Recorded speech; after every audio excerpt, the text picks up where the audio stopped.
जय हिंद। तो आज के हमारा क्लास क्या होगा? आज से हमारा एक्चुअली नया टॉपिक चालू हुआ है, नया चैप्टर। तो हम लोग संसाधन और विकास पहला चैप्टर पढ़ चुके थे एनसीईआरटी कक्षा 10th के भूगोल का। तो हमारा दूसरा चैप्टर है वन एवं वन्यजीव संसाधन। देखिए क्या है कि पहला चैप्टर में हमारा क्या है कि संसाधन और विकास के बारे में हमारा पूरा जानकारी उसमें दिया था, ठीक है। अब के चैप्टर जो आएंगे, दूसरा चैप्टर या तीसरा चैप्टर भी आगे के जो चैप्टर होगा जल संसाधन, ये सब क्या होगा कि अलग अलग संसाधनों के बारे में जानेंगे। तो ये दूसरा चैप्टर हमारा क्या है, वन एवं वन्यजीव संसाधन। तो हम लोग इस चैप्टर में इसके बारे में जानेंगे। तो बेसिकली हम लोग ये जानिए कि ये क्या होता है। तो ये जो गोला है हमारा पृथ्वी, ये ग्रह जिस पर हम लोग रह रहे हैं, इस पर क्या है, सारे जीव निवास करते हैं। छोटा सूक्ष्म जीव से लेकर के बैक्टीरिया से लेकर के बड़े पेड़, वट वृक्ष, हाथी, घोड़ा, शेर, हम भी सब कुछ इस पे निवास करते हैं। तो ये सारे मिल करके क्या है, यहाँ पे एक बड़ी पारिस्थितिकी तंत्र का निर्माण करते हैं। उस पारिस्थितिकी तंत्र का हम लोग भी एक हिस्सा है। ऐसा नहीं कि हम ही लोग पूरा है धरती का मालिक, ठीक है। और इन लोगों के, इन पारिस्थितिकी तंत्रों के और इन जीवों के बिना हमारा रहना भी मुश्किल है, यानी हम इनके बिना नहीं रह सकते हैं। जैसे कि क्या है कि पेड़ यदि है तो हम उसके ऊपर डिपेंड है। पेड़ होगा तो उससे ऑक्सीजन आएगा जिससे हम हवा लेते हैं, सांस लेते हैं। अब क्या है, जल है तो जल है, उसको हम लोग पीते हैं, प्यास बुझाते हैं, जिंदा रहते हैं उसके लिए। मृदा है, मिट्टी में हम लोग अनाज उपजाते हैं, उससे हम लोग खाते हैं, पेट भरते हैं, जिंदा रहते हैं। तो हम लोग क्या है, उसके ऊपर डिपेंडेड है। यदि ये नहीं रहेगा तो हम लोग भी शायद नहीं रह पाएंगे, इसके लिए बिना जीना मुश्किल रहेगा। अब जो है इन पारिस्थितिकी तंत्रों को जो है, ये सब हमारे यहाँ हमारे से इतने गुथे हुए हैं आटा के जैसा कि हम लोग इसकी महत्व ही समझ भूल गए हैं, ठीक है।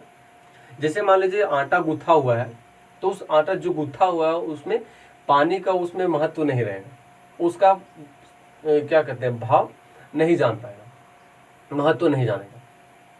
यदि उस आटा में नहीं पानी रहेगा तो आटा को पता नहीं कि यदि पानी नहीं रहेगा तो हम गूथा हुआ भी नहीं रहेंगे और हम रोटी भी नहीं बन पाएंगे, पाउडर तरह रहेंगे, उड़ जाएंगे। जैसे एक और उदाहरण ले लीजिए, हमारे पास स्वेटर पैंट है, तो हम लोग के पास ये है, ये हमें इतना घुला मिला हुआ है कि हम लोगों को इसका महत्व ही भूल जाते हैं। इसको फेंक देते हैं, दूसरा ले आते हैं। यदि ये ना हो तो क्या होगा, हम लोग नंगे हो जाएंगे। तो इस प्रकार से पारिस्थितिकी तंत्र के सारे चीज हमसे जुड़े हुए हैं और हम इनके बिना नहीं रह सकते हैं। इस पर हमें ध्यान रखने की आवश्यकता है। अब इसमें क्या है कि हम लोग इस टॉपिक में जाएंगे भारत में वनस्पति जात और प्राणी जात में, ठीक है। तो ये क्या है कि पूरे दुनिया की, मतलब पूरी पृथ्वी की, विश्व की सारे देशों में हमारा जो भारत है वो दूसरा और तीसरा स्थान पे आता है।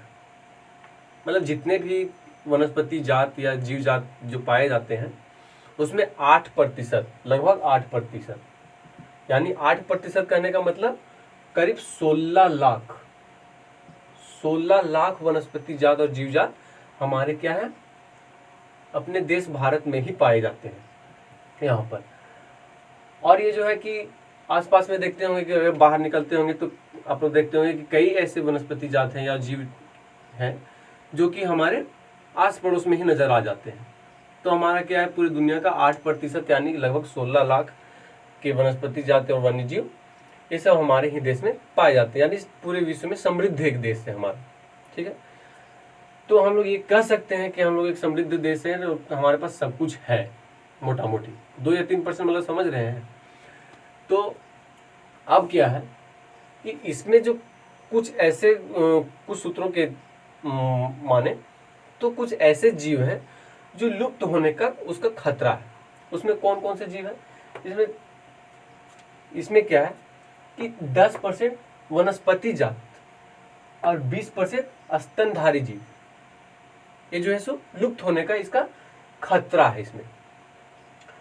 अब एग्जाम्पल ले लेते हैं, चीता हो गया, गुलाबी सिर वाली बतख हो गया। अब यहाँ पहाड़ी कोयल हो गया, चित्तीदार उल्लू हो गया, इंसिग्निज हुबर्डिया। ये क्या होता है, इसका नाम अब कंफ्यूज मत होइएगा, ये होता है जंगली महुआ। इसका रूप हिंदी में बोले तो जंगली महुआ होता है। हुबड़िया यानी कि एक घास के प्रजाति है ये, हुबर्डिया, ठीक है, इसमें कोई कंफ्यूजन नहीं होना चाहिए। हुबड़िया हेप्टा न्यूरॉन, ये जो है एक घास की प्रजाति है, और ये जो है इंसिग्निस, ये जंगली महुआ को बोला जाता है। ये सब देखेंगे कि अभी हाल फिलहाल में देखे होंगे कि भारत के प्रधानमंत्री ने दूसरे देश से हमारे यहाँ चीता मंगाया था। क्यों मंगाया था? क्योंकि ये जो है सो लुप्त होने के कगार पे है, मतलब बहुत कम बचे हैं ये, तो इस पे लुप्त होने का खतरा है, इसलिए मोदी जी ने क्या किया था, चीतों को मंगाया था, इस प्रकार के जीव को। तो अब जो है इस प्रकार के जीव लुप्त होने के कगार पे है। अब इसके अंतर्गत हम लोग जान सकते हैं कि जो श्रेणी बांटा गया है, जैसे कि सामान्य जाति, संकटग्रस्त जाति, सुभेद जाति, और भी जातियां होती हैं, जो कि हम लोग अंतरराष्ट्रीय प्राकृतिक संरक्षण और प्राकृतिक संरक्षण संसाधन संकेत द्वारा इसके द्वारा हम लोग जान सकते हैं। इसका इंग्लिश क्या होगा? IUCN, इसका full form international union for conservation of nature. ये आपका एक नंबर का क्वेश्चन बन सकता है कॉम्पिटिटिव एग्जाम के लिए भी। इसका IUCN का फुल फॉर्म बताएं और इसका हिंदी में क्या होता है ये, तो इसमें कोई दिक्कत आपको नहीं होना चाहिए, ठीक है। तो हम लोग इसके अनुसार निम्नलिखित कुछ ये जातियों के श्रेणी में रख सकते हैं। पहला क्या है? सामान्य जाति। सामान्य जाति मतलब जनरल, यानी जीवित रहने के लिए मतलब सामान्य मानी जाती है। जैसे पशु, घर में बकरी, बैल, गाय, भैंस इत्यादि जो पशु है, ये सब सामान्य श्रेणी में आते हैं। चील, सार, कृंतक, इसको क्या कहते, कृंतक को रोडेंटस के भी नाम से जानते हैं। ये सब जो जीव है ये सामान्य जाति में आती है।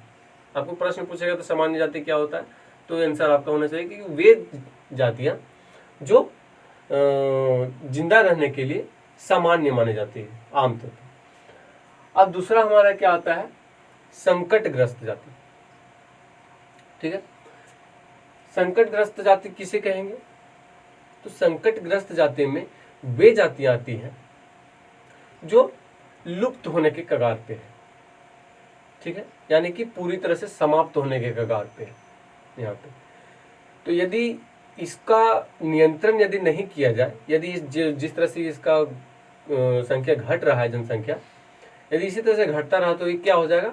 पूरी तरह से लुप्त हो जाएगा। जैसे कि एग्जाम्पल लेते हैं कि 10 गाय है। अब गाय का प्रजाति तो एक ही होता है, ऐसा नहीं कि अलग अलग गाय भी होता है। तो गाय एक प्रजाति है, नील गाय का बात नहीं करें, एक गाय का समुदाय जैसे हम लोग घर में पालते हैं वो अलग है। तो उसमें क्या हुआ कि हमारे पूरे विश्व में 10 गाय हैं। अब उन 10 गायों की संख्या एक साल में लगभग 2 की मात्रा कम हो जा रही है और जनसंख्या उसकी बढ़ नहीं रही है। तो क्या होगा? आने वाले साल में 5 साल में क्या होगा? सारे गाय की जाति खत्म हो जाएगी, यानी लुप्त हो जाएगी। तो उस प्रकार की जातियों को क्या कहेंगे? संकटग्रस्त जाति। इसमें क्या आ जाएगा? काला हिरन, जो सलमान खान ने मारा वो वाला जिस पर केस हुआ था, काला हिरन, मगरमच्छ, सिर पूछ वाला बंदर, भारतीय जंगली गधा, गैंडा, संगाई, यानी मणिपुरी जो हिरन होता है उसको संगाई कहते हैं। इसमें कोई दिक्कत? तो आपको ये भी यदि कोई क्वेश्चन पूछेगा संकटग्रस्त जाति क्या होता है तो आपका जवाब क्लियर है। एग्जाम्पल पूछेगा तो ये सब आपका एग्जाम्पल हो गया। यहाँ तक कोई दिक्कत? अब जो हमारा नेक्स्ट आता है वो क्या है? सुभेद्य जातियां। सुभेद्य जाति यानी कि इसको वल्नरेबल जातियां भी कहते हैं। तो ये अब ये कौन सी जातियां होती है? तो ये वे जातियां हैं जिसकी संख्या लगातार घट रही है, ठीक है। यदि इस पर यदि पारिस्थितिकी तंत्र को जिसके कारण ये संख्या घट रही है, यदि उस पर यदि हम लोग अभी नियंत्रण ना करें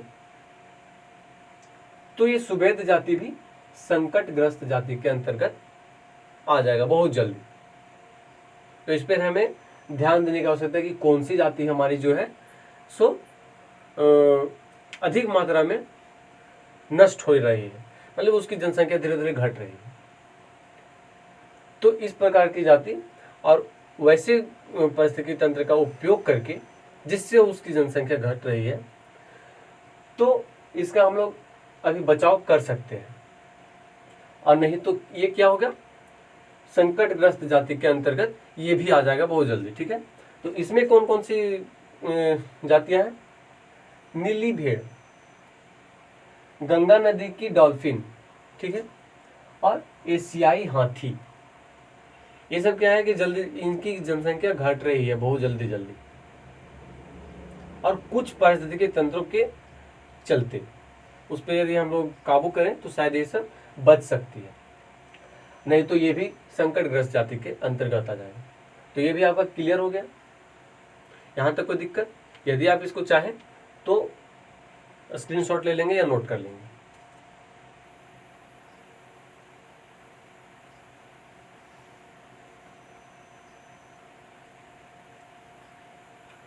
हाँ, तो अब क्या है कि इसको मिटाते हैं। ठीक है, थोड़ा सा मिटाते हैं, ज़्यादा नहीं मिटाएंगे, कई साइड से नीचे ही मिटा लेते हैं थोड़ा सा।